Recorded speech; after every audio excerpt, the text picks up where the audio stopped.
You wake up tired, not physically tired, emotionally tired, like you've already lived a full day before you've even opened your eyes. And the exhaustion isn't from doing too much, it's from feeling too much, from caring too much, from carrying too much that isn't even yours to carry. You go through the motions, you show up, you function, but underneath it all, there's this constant heaviness, this weight that never lifts. And people don't see it. They see you smile, they see you managing, they see you holding it together, but they don't see the effort it takes. They don't see how much energy it costs just to exist, just to feel, just to be present in a world that demands so much from you emotionally. And you start to wonder if this is just how life is now, if you'll ever feel light again, if you'll ever wake up without that heaviness sitting on your chest. But here's what you need to know.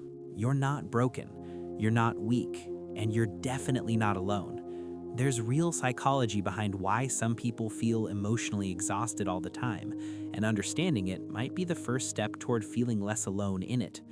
So let's talk about what's really happening when emotional exhaustion becomes your baseline, because this isn't about being dramatic or sensitive.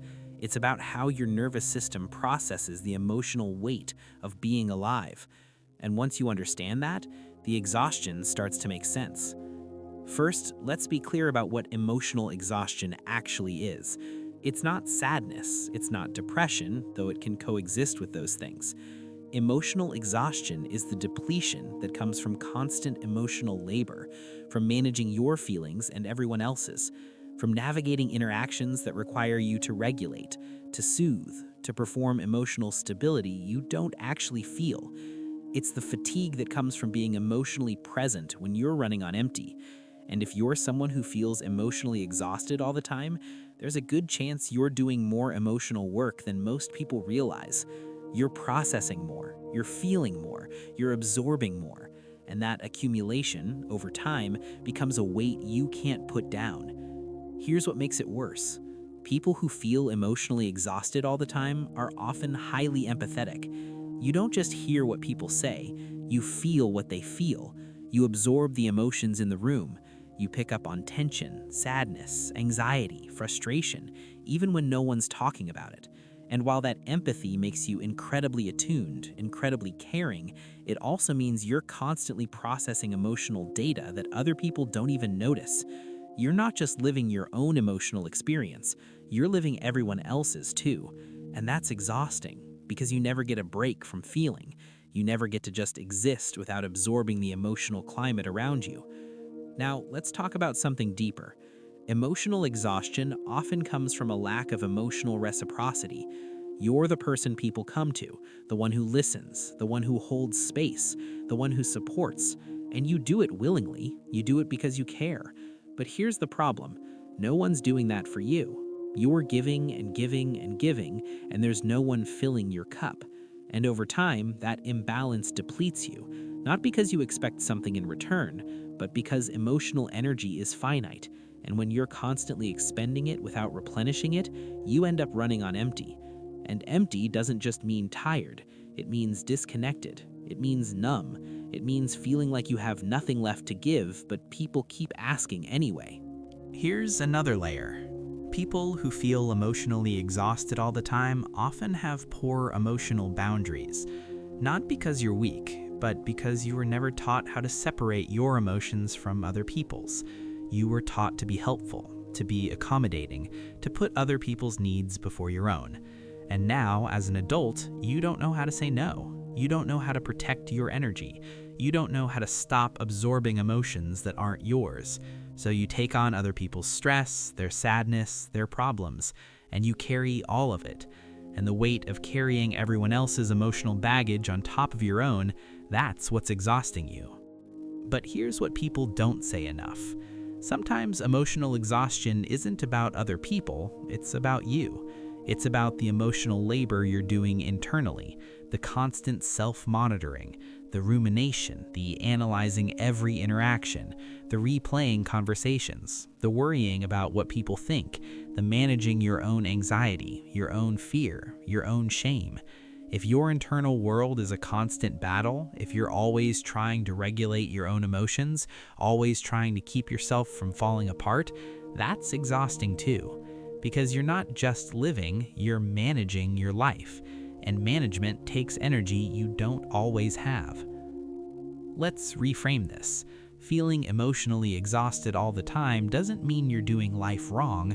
It often means you're emotionally intelligent, you're aware, you're processing the complexity of human experience in a way that most people don't. And while that awareness is a gift, while it allows you to connect deeply, to understand profoundly, to feel authentically, it also means you're carrying a heavier emotional load than people who skim the surface. You're not exhausted because you're weak. You're exhausted because you're engaged, because you're present, because you're feeling everything in a world that often feels too much. Here's what's important to understand. Emotional exhaustion isn't sustainable. You can't keep running on empty and expect your body and mind to keep functioning. Eventually, something breaks.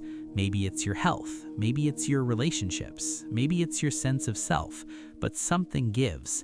And that's not a threat, that's just reality.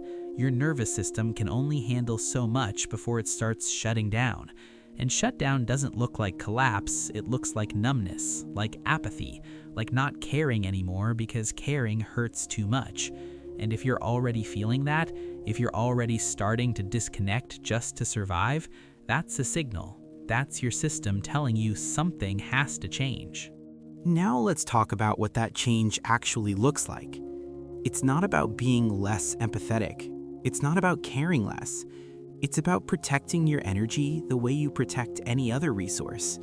You wouldn't give away all your money and expect to survive financially, so why are you giving away all your emotional energy and expecting to survive emotionally?